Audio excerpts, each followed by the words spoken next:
All right, I'm Joe Crisara, America's Service Sales Coach, and welcome to the Service MVP Podcast, everybody. We have a special edition, and today we have a special guest, a very special friend of mine, Amanda Triolo with Grasshopper Services.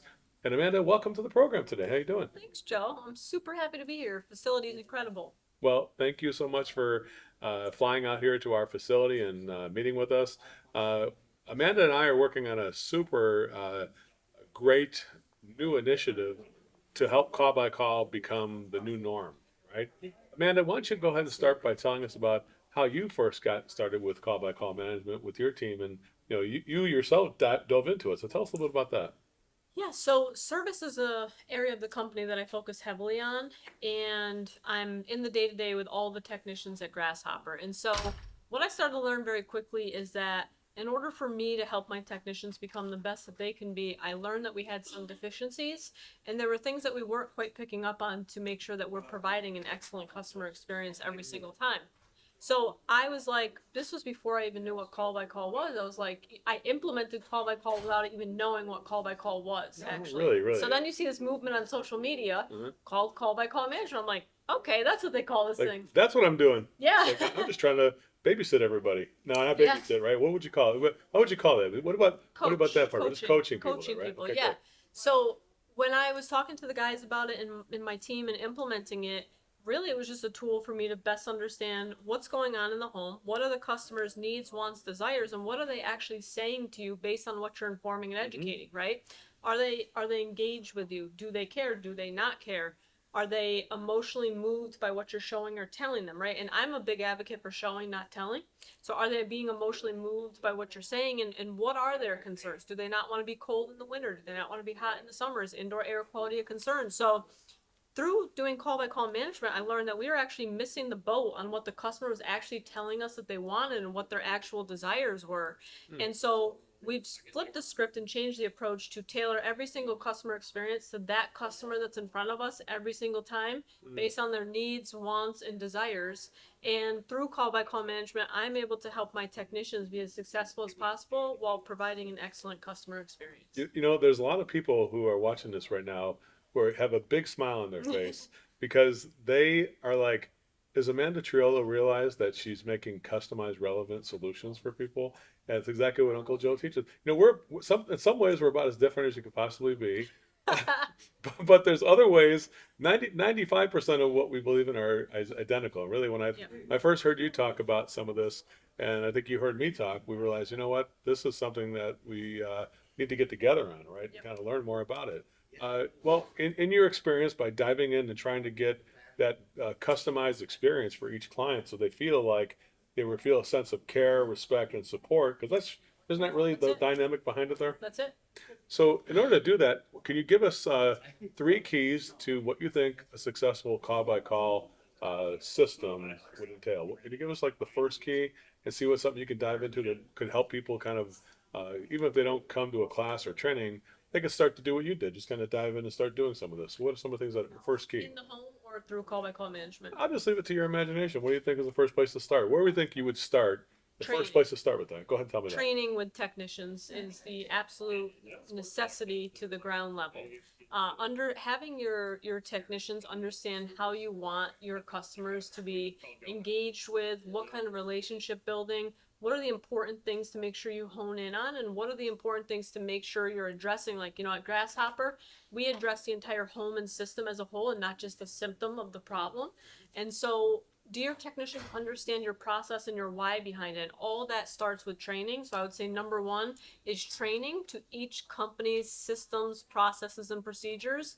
That way you have something that you can build off of and you have a ground level of a customer experience. Well, I always say that training is the number one service that the management of the company provides the team, and that everybody on the team has a right to be trained. Right? Yep. How important is it that you make sure that there's nobody left behind when it comes to that? Because that's one of the biggest problems that we get busy. And what would you say to people who get busy and they say, "Well, we're gonna have to put the training on hold for a while until we get all these other emergencies taken care of"? Go ahead and tell me about that. I think if people are pausing training and they're still paying for marketing, they're pretty much sending dollars right out the window. Because companies that pause training their technicians or their team on any level, and you're still paying for marketing to drive business in, you have business at your fingertips that you're literally losing by the second. And by not honing in on every single technician on every single call, or every single comfort advisor on every call, or every single CSR and every single phone call they answer, then you're losing the mark and you're just throwing money out the window and your marketing dollars are not effective. And I think the employees start feeling, the culture starts feeling a sense of frustration too. Yep. I think it's a character issue, right? Like we talk about how important training is and how everybody's got to be at the training, and then all of a sudden, hey, guess what? Because we're chasing a dollar, we're going to sunset the training for a while, right? Yeah. What message does that send to the team when we do like pause it for the busy work that takes place and things like that? What message does that send to the team? It leaves you having a culture of people that have no idea what's next and what's in it for them, right? And so people need to be able to feel inspired, empowered, and committed to growth. At Grasshopper, one of our values is we choose growth. And a part of that comes with training, constantly training and developing our staff. And if I had a team of people who weren't being trained or developed, then I would have no team at all, and I would not be able to hold the culture that I have. Well, as we know, the grasshopper always can only move forward. That's it. And that, when I heard that, I was like, man, this woman is a sister from another mother. She definitely fits the bill in my case. So number one thing is training. I think that's a very wise thing. How about number two? If you can give us a second kind of a pro tip that we can't sunset the training. Training is a service we give, and it's got to be there. It prevents the emergencies that the emergencies you're going through were probably could have been prevented if we had done the training, right? Absolutely. What's number two, would you say, in that list of things that could make call by call more effective? I think number two would be communication, and through communication, emotional intelligence and psychology. At Grasshopper, we train a ton on emotional intelligence and psychology, and understanding what type of person we have in front of us and what type of personality that person in front of us is, and then tailoring our communications and the options that we present and the manner in which we handle the call to the person that's in front of us. And that helps make us that much more successful because you're literally providing that customized experience every single time. Like, for example, somebody who's analytical, most likely is an engineer.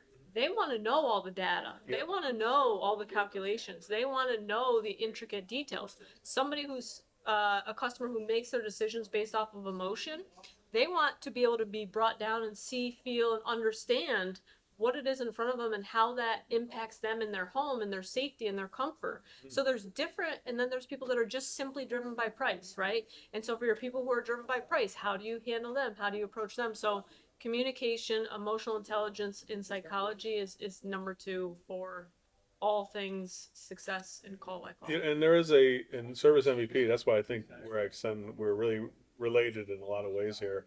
The service MVP, the difference here we provide is the psychology and the source material is provided to our clients to make sure they realize that I'm not the genius. I'm just learning information that's bringing this to you. And I think you feel the same way. I think it's like Amanda Triolo. You're a visionary. Don't get me wrong.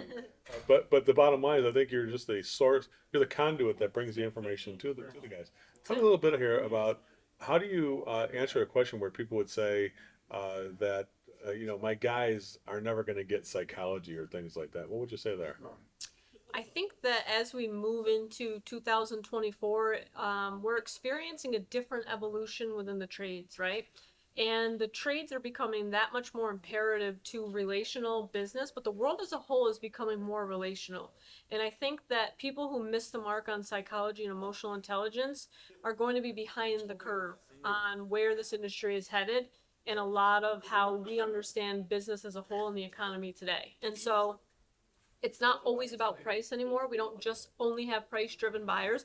We have buyers that make their decisions based on relationship, how confident they feel with you, how trusting you and your company are, many different reasons. And for that, emotional intelligence and psychology are the two biggest roles that play in how we interact and deal and manage and handle customers in front of us. And so we train our guys a ton on that because we want to know who we're working with, who we're dealing with, and make sure we're tailoring everything to that approach. Do you think the call by call leader or somebody like you who dove in to help your people, you could kind of remind people that the guys may have a blind spot, and you're kind of, as a call by call leader, do you think it's important to learn that and then fill in the blind spots for your guys? Is that a good way of putting it for you? What do you think? It's a wonderful way of putting it. For example, I had one of my technicians call me last November, and they're like, they need a new boiler, but I'm not gonna be able to sell it because the husband's not here. And I'm like, okay, well, what is the wife telling you?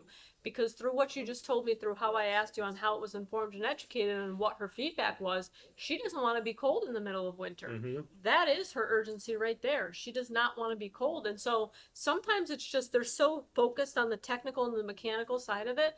All they need is that different perspective of, oh, wait, her urgency is emotional. She doesn't want to be cold in the middle of winter. That is my focus with this customer.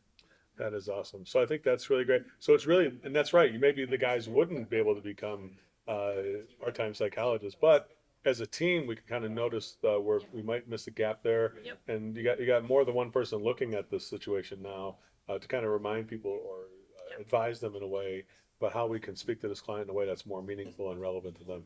That's it. That's really great. Well, I didn't mean to sum it up too good because you have to didn't give a chance to answer any question on that. There was no question there. We're both passionate about call by call, and we firmly believe in it. Call That's by it. call. By implementing call by call at Grasshopper, we have shaped the trajectory of where we're headed as a company, just in being able to have an individualized, tailored approach to every single customer, and equipping my technicians, and they understand when my technicians call for call by call, they're like ready and eager, and they're like, this is what we've got, this is what's going on.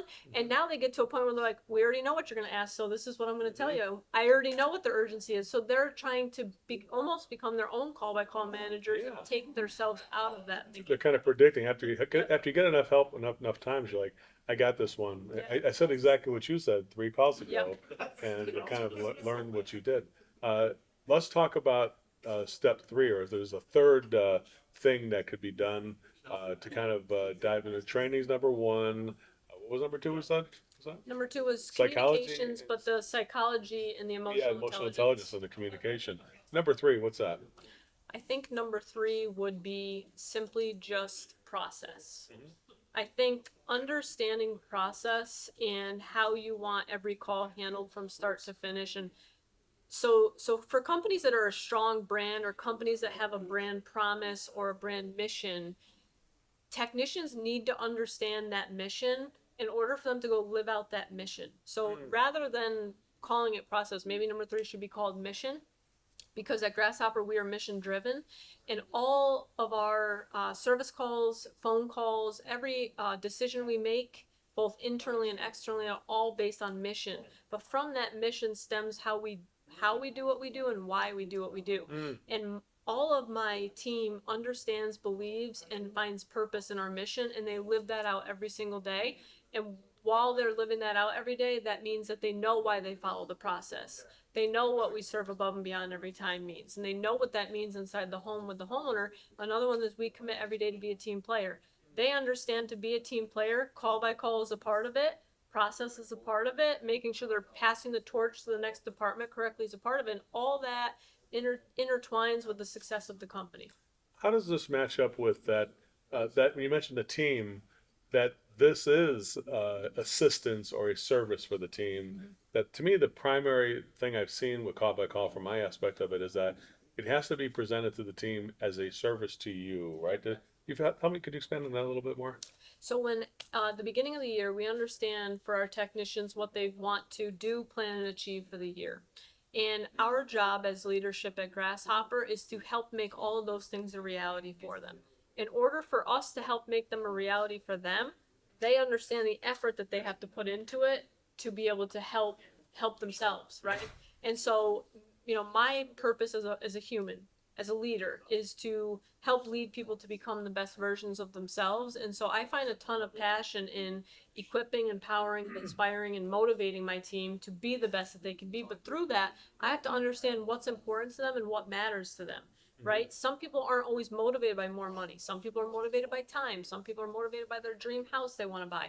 So understanding what it is that motivates them helps me lead that person more appropriately to make sure that you understand what I'm trying to do at Grasshopper, and you're a brand representative of Grasshopper, and because of that, this is what we're going to do, and I'm going to help make your dreams come true too. So it is understanding your people, and then your people knowing that you've got them, you're supporting them, and you're there as a tool to help equip, empower, and motivate them to be the best they can be. So not only does the external client get customized relevant service, but it's also important that the internal customer in our Yep. in our company at Grasshopper in your case gets that personal customized service to live their dreams or to get their That's it. We emotional say, needs met. yeah, we say often at Grasshopper, we treat our employees so well that they treat our customers even better. Man, Our focus is our people. that's a great tagline. You Yeah. should think about that. Write that one down, everybody. That's a good one there. Uh, uh, now, as you probably know, one of the biggest reasons I had Amanda come out here, I invited her to come out to Los Angeles here to meet with our team, is because I really consider Amanda a visionary and somebody I would say she probably doesn't. I'm going to use this term, a new term that maybe she doesn't. A futurist. Futurist. Somebody who can see the future based on the trends that we see happening today. I don't know. This could be. This is off the record. I didn't even tell you we're going to prepare you for this one at all. But is there any way? You're younger than I am, and I'm learning. I'm learning the new stuff from you. Some of the newer stuff from you. I got some of the older stuff I've got. I think the combination of both of us together can't be beat. Tell us, we can probably open that door and take a look into the future. What do you see for the future of call by call? And could you give us some things that you can share? If you can't share some things, I know you got some proprietary secrets that are coming up here. But what are some of the things that you can share that you see in the future of call by call management and call by call systems? Yeah. So sometimes I think I challenge people to think, right? If you're on Phones Pro with Service Titan, all of your calls are recorded and you can always reference back to those calls. So let me ask you a question. Why are we not understanding and having documentation and records of what's actually going down inside of the home? I think that as we progress to the next year, especially utilizing artificial intelligence, call by call management, you're going to see a complete revolution of call by call management that's going to completely innovate the trades to a next level, not only for the training of our internal teams, but for liability purposes, for serving your clients at higher levels, for standing by your work, for understanding processes, procedures, deficiencies, where somebody needs more training and development. But most importantly, is your brand being represented properly in the home? And are you exposing yourself to any open liabilities? There's so many facets where call by call management and artificial intelligence is going to innovate this home service space. It already is. But I think as the next 6 months here progress, there's going to be absolutely game-changing innovation. When I hear you talk about this, what I'm seeing is kind of a cleansing. I always say when people talk about like terms like billable efficiency, and we're like, I don't know why they use the word efficiency in the service business because it's like the most. If I had to say, I always said if I had to put my worst enemy into something that I hate him, he would hate doing. We put him in a service business without any training because it's the most inefficient business it could possibly be. But what I'm hearing you say is that we're going to have a much cleaner, neater service package Yep. for our clients Yep. that gets right to the point and saves them time. Yep. Saves the employee time. Where they don't feel like we just wasted time with the client saying the wrong thing or doing the wrong thing. And I think the best way to say it is a neater service package. Would you say I'm on the right track with that? Yeah, I think being able to streamline the service package and have full accountability, right? I think when we talk about neat in my head equals accountability, right? And accountability unpacks all the things. And so I think having technicians inside of homes where that customer experience is really taking place is an overarching theme of straight accountability Right. that I think will be eye-opening to many home service contractors once they start to understand what is or is not happening for them. Well, before any of you get scared about the word accountability that Anna said, the word accountability, just to make sure we know I'm not on the same page, the word accountability is really mainly a celebration that since you're being measured now, Yep. that things are going to be able to be recorded and heard and measured on every call.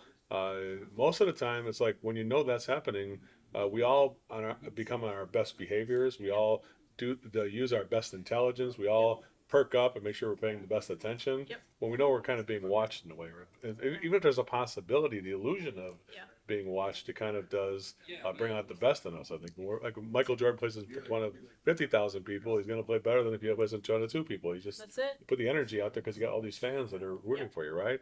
Talk about that a little bit about accountability being a celebration. How much celebration takes place at Grasshopper when people do achieve their goals? Which it sounds like by your standards that your team does achieve a lot of its goals. Tell me about Yeah. what celebrations happen there. We celebrate the heck out of our team.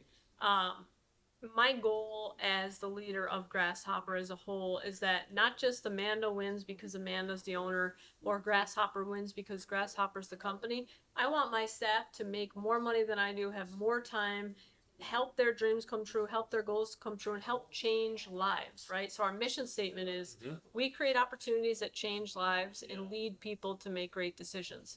That is my commitment to my people, that I will create opportunities that will change your life, right? And so celebrating the successes is just a part of who we are. And we celebrate loud and we celebrate proud. One of our values is we work hard and we play hard, right? And that's how we operate every single day. And so we have confetti poppers, we have cake, we have champagne, we honor them in front of the entire team. And when they're able to cross something off their list or achieve one of those things, it's a loud celebration there. But it's imperative to so that people understand and feel like they're a part of something that's bigger than themselves. How much laughing goes on during the training you do?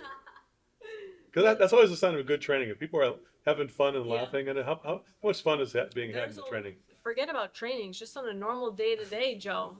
We never stop laughing. Right? That's what it's about. A business can be that way when you have proper values and you have a mission and you have a culture and you have people who believe in what you do. The accountability part comes easy. This is really every got to realize that. I tell you, when I first got in the truck, I was like, man, this is the luckiest day of my life. I get paid to drive around and help people fix their stuff and Yeah.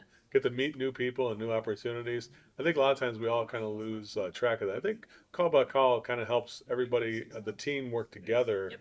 as opposed to being isolated by yourself, having all that pressure on one No, they person. feel supported. They know that there's somebody always there for them, no matter what happens. If they're stuck on a call, if they need help, if they need assistance, there's somebody there for them, sitting in that idling position at all time. That's just meant to be an added tool or support for them. Well, Amanda, first of all, I just want to say thank you again for taking the time to come out here to visit our team and meet with us, and definitely, I would say we put two heads together. It's better than just one of us together. So Absolutely. I've enjoyed what I've learned so far from you being here this week.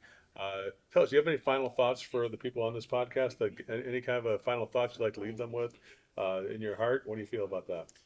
Yeah, I think speaking of innovation and speaking of where this industry is headed, call by call management is soon to be fueled by artificial intelligence.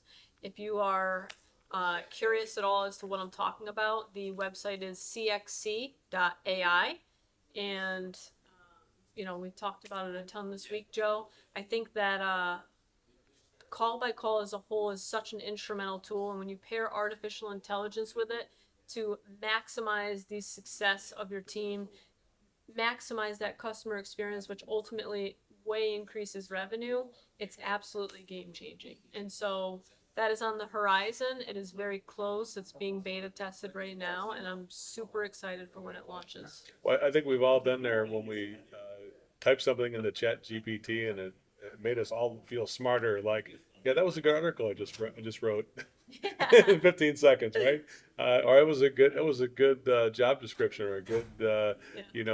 what do you call it, employee correction or whatever I wrote up. Yep. I think I would say this, human intelligence and artificial intelligence, you take both those together, you're just going to get more intelligence. That's really the whole thing. Yes, About it, right? and when people have an open mind and they're able to look and understand that artificial intelligence is not made to replace people, but to empower people and give them that added tool, I think that the people who fail to innovate soonest, more than anything, are going to fall very far behind because it's already here, it's happening, it's something to embrace, and it's something to be excited about because the possibilities, from what I have seen personally, are endless. Well, one thing I can tell you is that Service MVP and Grasshopper, we're going to be leading in the front of That's it. in the front of this parade, Yep. because that's really what I want. Because I got goosebumps just talking about it.